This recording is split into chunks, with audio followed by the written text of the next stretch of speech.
अस्सलाम वालेकुम दोस्तों। फरवरी का महीना स्टार्ट हो चुका है। हिस्ट्रिकली में देखा है कि फरवरी का महीना जो है वो काफ़ी बुलिश रहता है। बट इस बार अभी तक हम देखें 5 तारीख स्टार्ट हो चुकी है। जनवरी का महीना पूरा हमारा काफ़ी बुरा गया। उसके बाद फरवरी का स्टार्ट हुआ तो हमने एक बड़ा क्रैश देखा मार्केट के अंदर और अभी तक भी ओल्ड कॉइन्स के लिए फ़िलहाल के लिए कोई बहुत अच्छी खबर नहीं है। बहुत ज़्यादा सवाल करते हैं लोग मुझसे, कि आसिफ भाई इस बार ओल्ड कॉइन सीज़न कहाँ पे रह गया है और हमें कितना इंतज़ार करना पड़ेगा? माज़ी में देखते हैं हम लोग, पिछली बुल मार्केट्स को देखते हैं तो जनवरी या मैक्सिमम फरवरी से जो है ना ओल्ड कॉइन अच्छा परफॉर्म करना स्टार्ट कर देते हैं। अब यहाँ फरवरी के अंदर आगे मार्केट कैसा परफॉर्म करती है वो तो खैर हम बाद में डिस्कस करेंगे। बेसिकली यहाँ ये बात करते हैं कि भाई जो ओल्ड कॉइन सीजन है वो स्टार्ट क्यों नहीं हो रहा, वो क्या रीज़न है कि जिनकी वजह से ओल्ड कॉइन्स की इतनी बुरी हालत है और आखिर कब हम एक्सपेक्ट कर सकते हैं कि ओल्ड कॉइन्स पंप करना स्टार्ट करेंगे। पहले दोस्तों ओवरऑल जो ओल्ड कॉइन सीजन का एक पूरा मैकेनिज्म है ना वो आप समझो। हमेशा हमने मार्केट में देखा है माजी के अंदर कि पहले जो है ना बिटकॉइन परफॉर्म करता है और बिटकॉइन ने परफॉर्म किया, बहुत तगड़ा परफॉर्म किया। बट उसके बाद हम देखते हैं कि बिटकॉइन के बाद जो है ना इन्वेस्टर्स जो होते हैं, ट्रेडर्स जो होते हैं, उनका इंटरेस्ट एक मौके पे जाके बिटकॉइन से ख़त्म हो जाता है और फिर जो है ना वो बिटकॉइन से पैसा ट्रांसफर करना स्टार्ट करते हैं इथीरियम के अंदर। इथीरियम के अंदर जब पैसा आना स्टार्ट होता है फिर वहां पर जो है मौका आता है कि जहां पे इथीरियम के बाद फिर बारी आती है जो बड़े ओल्ड कॉइन्स होते हैं, यानी कि ब्लू चिप ओल्ड कॉइन्स जिन्हें हम कहते हैं। फिर उसके बाद फाइनली जो है ना बाकी ओल्ड कॉइन्स पंप करते हैं। तो इस तरीके से ओल्ड कॉइन सीजन स्टार्ट होता है और बेसिकली ओल्ड कॉइन सीजन होने का ट्रिगर जो होता है ना वो होता है इथीरियम का पंप करना। बट इस बार दोस्तों क्योंकि इस मार्केट के अंदर बहुत बड़ी बड़ी वेल्स आ चुकी हैं, ब्लैक रॉक है, इसके अलावा ग्रे स्केल को देखो, माइक्रो स्ट्रेटेजी को देखो, बहुत जबरदस्त तरीके से बिटकॉइन के सपोर्टर हैं, बिटकॉइन को बहुत ज्यादा ये ट्रेंडिंग में लेके आते हैं।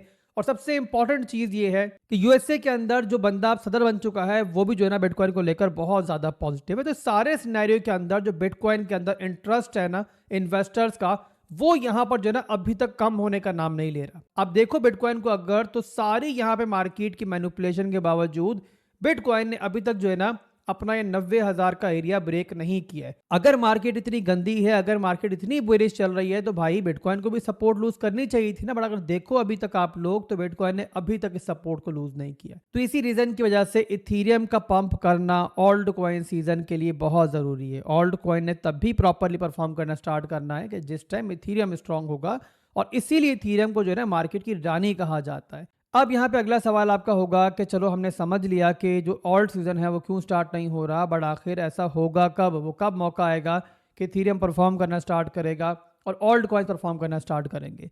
तो यहाँ पर दोस्तों जो हमें लास्ट क्रैश देखने को मिला है ना, उसके दरमियान ऐसी कई चीज़ें थी जो हमें बहुत कुछ बता रही थी। और उनमें से पहली चीज़ ये थी कि हम यहाँ पर मार्केट में इस टाइम एक बहुत बड़ी मैसिव मैनिपुलेशन होते हुए देख रहे हैं। ओल्ड कॉइन्स के बारे में ऐसी बहुत सारी इंडिकेशंस मिल रही हैं कि जिनको देखकर ये मालूम पड़ रहा है कि जानबूझ के ओल्ड कॉइन्स को नीचे लेके आया जा रहा है, इतना नीचे लेके आया जा रहा है कि ज़्यादा से ज़्यादा लोग जो है वो ओल्ड कॉइन्स से एग्जिट कर जाएं, पैनिक कर जाएं, या फिर जो उनकी फ्यूचर्स की पोजीशंस हैं वो लिक्विडेट हो जाए। यानी कि पूरी तरीके से इस टाइम जो बड़े मार्केट मेकर्स हैं, वेल्स हैं, वो ओल्ड कॉइन्स को मैनिपुलेट कर रहे हैं और उसमें सबसे बड़ा हिस्सा कौन डाल रहा है? डोनाल्ड ट्रंप खुद। अब इससे अंदाजा लगाओ कि ट्रंप का बेटा जो है वो खुद जो है इथीरियम बेच रहा था जिस टाइम इथीरियम ऊपर था, यानी कि मार्केट पूरी तरीके से डंप नहीं हुई थी, डंप आना स्टार्ट हुआ। बहुत बड़ी तादाद के अंदर इथीरियम के अंदर प्रॉफिट बुकिंग की है। उसके अलावा बाकी जो ओल्ड कॉइन्स ये खरीद के बैठे हुए थे वहां प्रॉफिट बुकिंग की है।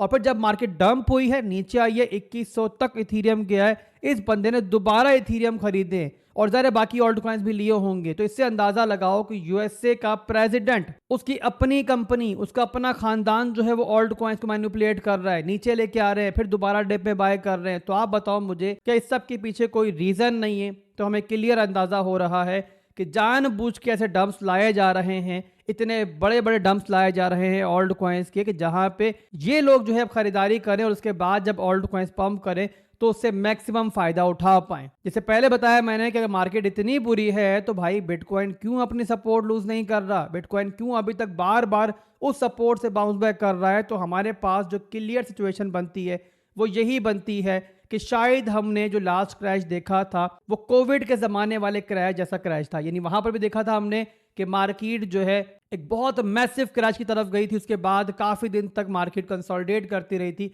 और उसके बाद फिर मार्केट ने पंप करना स्टार्ट किया था। और तब भी मेरे भाइयों फिर हमने देखा था कि जो मार्केट मेकर्स थे ना, उन्होंने मैक्सिमम फायदा उठाया था। तो अब जब के उससे बड़ी वेल्स मार्केट में मौजूद है, डोनाल्ड ट्रंप जो कि यूएसए का सदर है वो बजाते खुद मार्केट में मौजूद है, तो आखिर जब वो मैनिपुलेशन करेंगे तो जाहिर है वो उससे बहुत बड़ी होगी जितनी हमने कोविड के ज़माने में देखी थी। तो ओवरऑल इस टाइम ओल्ड कॉइन्स के अंदर मेरे भाइयों मेरे हिसाब से बे इंतहा मैनिपुलेशन चल रही है, बहुत ज़बरदस्त मैनिपुलेशन चल रही है। और यहाँ पर जो लोग स्पॉट में होल्डिंग कर रहे हैं शायद वही सिर्फ ऐसे लोग होंगे जो इस मैनिपुलेशन से बच पाएंगे, और जो लोग यहाँ पे अपने रिस्क मैनेज नहीं कर रहे लेवरेज ट्रेडिंग के अंदर, मैं कहता हूँ कि कोई अगर 3x लेवरेज भी ले रहा है और उसने मार्जिन जो है वो हाई रखा हुआ है तो वो भी लिक्विडेट होगा। इसीलिए यहाँ पर ये मौका है कि यहाँ पर जो है ना, अगर आप स्पॉट में रहते हो तो वो सबसे बेटर है। अगर आपने फ्यूचर्स ट्रेडिंग करनी है तो शॉर्ट टर्म की करो, यानी कि प्रॉपर एग्जिट प्लान के साथ करो। ये मत सोचो कि मैं फ्यूचर्स ट्रेड को यहाँ पे साल 2 साल के लिए होल्ड करूंगा या पूरे सीजन के लिए होल्ड करूंगा। ट्राई करो कि जहां प्रॉफिट बनता है फ्यूचर्स ट्रेड के अंदर बाहर आ जाओ, और अगर मार्केट अपोजिट जाती है तो जहन में रखो कहां मैंने एग्जिट करना है। तो ये ओवरऑल दोस्तों इस टाइम मार्केट का सिनेरियो चल रहा है, और यहाँ पे फिलहाल के लिए मेरे हिसाब से वो मौका चल रहा है, वो टाइम पीरियड चल रहा है कि यहाँ पर सबसे इंपॉर्टेंट चीज़ जो ना वो ये है कि आप लोग जो है ना इस मैनिपुलेशन के अंदर सरवाइव कर जाओ, ताकि जब ये सारी मैनिपुलेशन खत्म हो तो वहां से जब मार्केट रिवर्स हो तो कम से कम आप मार्केट के अंदर मौजूद हो।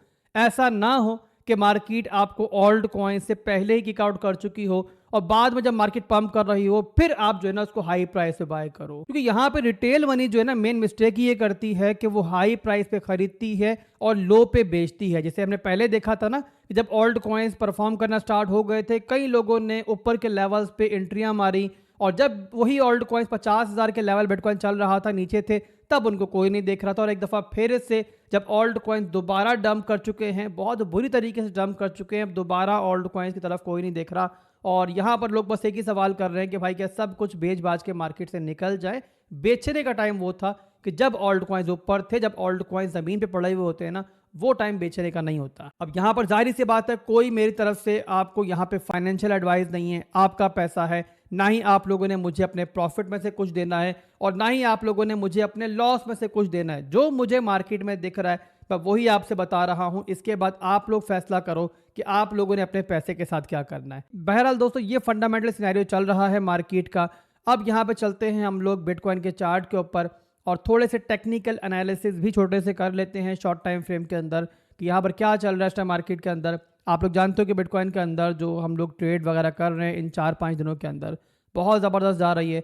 और हमने पहले यहाँ पर जो लोकल टॉप मिला है हमें 1,07,000 पे, इस बार उसको पकड़ा, वहाँ से क्लियर आपको वन डायरेक्शन दी कि नीचे जाएगी मार्केट। उसके बाद सपोर्ट पे भी मैंने खरीदने नहीं दिया आपको, और अल्हम्दुलिल्लाह 94,000 पे और 91,000 के आसपास जो है हमने 2 दफ़ा बाइंग की बिटकॉइन की, 2 लिमिट ऑर्डर लगाए थे, दोनों फिल आउट हुए थे। और उसके बाद $1,00,000 के आसपास हमने प्रॉफिट बुकिंग की। उसके बाद कल की वीडियो अगर आपने देखी होगी तो कल की वीडियो के अंदर मैंने आपको कहा था कि शॉर्ट टर्म के अंदर मैं दोबारा से एक्सपेक्ट कर रहा हूँ कि बिटकॉइन जो है ना अब यहाँ से रिजेक्ट होकर थोड़ा सा नीचे जा सकता है।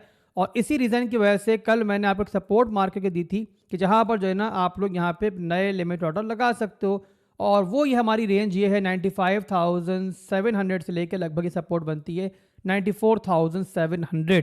तो यहाँ पर दोस्तों हमने देखा कि जैसा हम एक्सपेक्ट कर रहे थे वैसा ही हुआ दोबारा से, और बिटकॉइन हमारे सपोर्ट की तरफ आया, पर थोड़ा सा पहले जो है ना ये बाउंस बैक कर गया है अभी के लिए। 96,100 तक लो लगाया है बिटकॉइन ने, बट हमारा जो सपोर्ट एरिया मार्क किया हुआ था हमने, जो लिमिट ऑर्डर मार्क किया हुआ था, वो बहरहाल यहाँ पर जो है ट्रिगर नहीं हुआ है। तो बहरहाल फिलहाल बिटकॉइन मौजूद है अब यहाँ पे 98,000 के आसपास। और इसके अलावा अब यहाँ पे करंट सूरत हाल चल रही है कि बिटकॉइन जहाँ मौजूद है यहाँ पे हमारी एक मिड रेंज है पहले तो 99,000 से लेके 1 लाख की, और ये हमारा एक छोटा सा रेजिस्टेंस लेवल है। प्रीवियसली काफ़ी बार इसको हम देख चुके हैं। इसके ऊपर एक CME गैप था और उसके फिल्ड आउट होने की वजह से ही मैंने 1 लाख के आसपास जो है आपको टारगेट दिया था पहला, तो वो CME गैप भी फिल्ड आउट हुआ और दोबारा यहाँ से बिटकॉइन अब दोबारा नीचे आया है। एनीवेज इसके अलावा 4 घंटे के अंदर हमारे पास एक और ट्रेंड लाइन की रेजिस्टेंस भी है, बहुत स्ट्रांग नहीं है बट जो है मैं आपको दिखा रहा हूँ वो, और वो बनती है हमारी ये वाली। ये आप देख रहे हो कि यहीं से जो है ना अभी बिटकॉइन जो है नीचे आया है रिजेक्शन लेके, और अभी भी उसी के आसपास बिटकॉइन चल रहा है। तो यहाँ पे दोस्तों एक तो हमारे पास वही सिनेरियो है, कि जहां बिटकॉइन दोबारा इस सपोर्ट पे आएगा तो हम दोबारा इसको देख सकते हैं। और इसके अलावा अगर सेकंड सिनेरियो की बात करें तो बिटकॉइन अगर इस लेवल को तोड़ता है इस तरीके से, तो हम यहाँ बिटकॉइन को दोबारा कंसीडर कर सकते हैं। तो जो सूरत हाल बनेगी इंशाल्लाह मैं आपको गाइड कर दूंगा, अपडेट कर दूंगा टेलीग्राम के ऊपर। इसके अलावा प्रीमियम चैनल के अंदर प्रॉपर मैंने सिग्नल बना के भी कल डाल दिया था, नीचे के लेवल्स के ऊपर किसी सपोर्ट के आसपास मैंने आपको सिग्नल दिया था। जो लोग हमारे प्रीमियम में मौजूद हैं उनको पता है उस बारे में। और जिन लोगों ने नहीं ज्वाइन किया हुआ, बहुत बड़ी बेवकूफ़ी कर रहे हो, बिल्कुल फ्री में ज्वाइन कर सकते हो और बड़ा आसान तरीका ज्वाइन करने का। पहले सिर्फ बिटगेट एक्सचेंज मौजूद थी कि जहां रेफरल बना के आपने वहां पे डिपॉजिट करके ट्रेडिंग करनी होती थी। उसके बाद यूजर आईडी सेंड करते थे मेरे मॉड को, तो वेरिफिकेशन के बाद आपको एंट्री मिलती थी बिल्कुल फ्री में हमारे प्रीमियम के अंदर। उसके बाद काफ़ी लोगों ने शिकायत की, खासतौर पे इंडिया से हमारे जो ब्रदर्स मौजूद हैं, कि आसिफ भाई इंडिया के अंदर जो है ना वो बिटगेट एक्सचेंज पे प्रॉब्लम है और वो अलाउ नहीं है वहाँ पे ट्रेड करना। तो यहाँ पे आप लोगों के लिए और उन तमाम लोगों के लिए जो किसी भी रीज़न की वजह से बिटगेट एक्सचेंज पे अकाउंट नहीं बना पा रहे थे, एक और मैंने एक्सचेंज ऐड कर दी थी। और वो एक्सचेंज जो है ना वो केवाईसी के लिए मजबूर भी नहीं करती, यानी कि इस एक्सचेंज के ऊपर आप केवाईसी किए बगैर भी ट्रेडिंग कर सकते हो और उसका नाम है बिटनेक्स। इस एक्सचेंज के बारे में पहले भी आप लोगों ने सुना होगा। तो बड़ा आसान तरीका है, रेफरल लिंक भी और इसके अलावा डिस्कॉर्ड और टेलीग्राम का पब्लिक लिंक भी जो है वीडियो के डिस्क्रिप्शन में मौजूद है। इसके अलावा अगर प्रीमियम ज्वाइन नहीं भी करते हो हमारा, तो कम से कम जो फ्री चैनल है टेलीग्राम का जो कि पब्लिक के लिए बिल्कुल ओपन है, उसको लाजमी ज्वाइन करो। और वहाँ पे इंपॉर्टेंट चीज़ें क्या होती हैं कि कोई भी फंडामेंटल अपडेट आती है ना जो कई दफ़ा बहुत इंपॉर्टेंट होती है और उसकी बेस पर सेकंड्स में अपने फैसला करना होता है, पहले मैं वहीं डालता हूँ, उसके बाद आके वीडियो बनाता हूँ। तो कई अपडेट्स आपको वहाँ मिल जाती हैं ऐसी जो आपको और कहीं नहीं मिलेंगी। सारी मेहनत हमारी होती है और आप तक जो है ना हम फौरी तौर पर सेकेंड्स के अंदर जो है तमाम अपडेट्स पहुँचाते हैं। तो टेलीग्राम का पब्लिक लिंक जो है वो लाजमी ज्वाइन कर लेना। तो ये ओवरऑल बिटकॉइन की सूरत हाल चल रही है। इसके अलावा ऑल्ट कॉइन्स की बात करें तो ज़्यादातर ऑल्ट कॉइन जो है वो साइडवेज मूवमेंट के अंदर ही चल रहे हैं। थोड़ा सा बाउंस बैक किया था ऑल्ट कॉइन ने और काफ़ी ऊपर आए थे, इस डंप के बाद अच्छी खासी रिकवरी दिखाई थी, बट बहरहाल अभी यहाँ पर दोबारा जो है एक साइडवेज मूवमेंट के अंदर दिख रहे हैं ऑल्ट कॉइन्स। और जो ऑल्ट कॉइन्स आज परफॉर्म कर रहे हैं उनमें ज़्यादातर जो है मीम कॉइन्स है। जैसे आप देखो यहाँ पे FTX का FTT टोकन जो है वो यहाँ पे 11% ऊपर है। ट्रंप जो है उसने यहाँ पे थोड़ा सा बाउंस बैक किया है और 11% पे ये भी चल रहा है। विफ टोकन ने थोड़ा बाउंस किया है, 6% के इजाफे से यही मौजूद है। तो ओवरऑल ज़्यादातर जो है ना वो छोटे कॉइन्स ही हैं जो आज के दिन में थोड़ा बेटर परफॉर्म कर रहे हैं। और ओवरऑल ओल्ड कॉइन्स के मार्केट को हम कह सकते हैं कि वो यहाँ पर जो है ना एक साइडवेज सी मूवमेंट में चल रही है। तो ये ओवरऑल दोस्तों अभी की सूरत हाल चल रही है मार्केट की। कोई भी चेंजिंग होती है, कुछ यहाँ पे बड़ी अपडेट होती है तो ज़रा मैं एक और वीडियो बना दूंगा। आप लोग देख रहे हो कि आजकल मेरी 2 वीडियोस भी आती हैं, कभी कभी मैं लाइव सेशन भी करता हूँ। तो मेरी ट्राई है इस टाइम में कोई भी अगर अपडेट होती है मार्केट की, कोई भी इंपॉर्टेंट चीज़ होती है तो वो जो है ना जल्दी आप तक पहुँचाऊँ। तो इंशाल्लाह वो चलता रहेगा इन दिनों के दरमियान। ज़ाहिर पंप हो डंप हो, आपका भाई आपके साथ हमेशा रहता है। दुआ में बस आप लोगों को याद रखना है, वो हरगिज़ नहीं भूलना है और वीडियो को लाइक और कमेंट भी कर दीजिएगा। अल्लाह हाफिज़।